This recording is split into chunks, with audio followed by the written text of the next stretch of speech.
در سراسر جهان انسانها بدون اغراق به هزاران دین باور دارند. همه افراد اعتقاد دارند که درست‌ترین دین متعلق به آنهاست. هر کدوم از دینها خدا یا خدایان خودش رو معرفی میکنه. از خلقت داستان متفاوتی تعریف کرده، قوانین و آیین‌های خودش رو داره و داستان متفاوتی از پس از مرگ ارائه میده.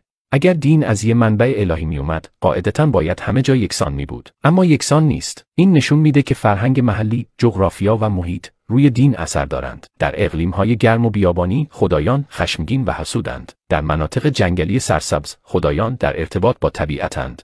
بیایید از اخلاق صحبت کنیم. بسیاری خیال می‌کنند که دین به ما اخلاق میده.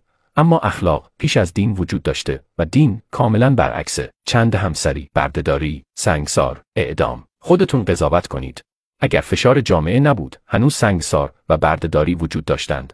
البته هنوز می‌بینیم که کسانی که از دین خارج می‌شوند، با حکم شرعی اعدام می‌شوند. اگر دین واقعاً از طرف خدا بود، دستورهای اخلاقی آن ثابت بودند و نیاز به تغییر نداشتند. حقیقت به تغییر یا تکامل نیاز نداره. مثلا 2 به اضافه 2 همیشه 4 بوده. گران اشیا جاذبه همیشه اشیا رو به پایین کشیده.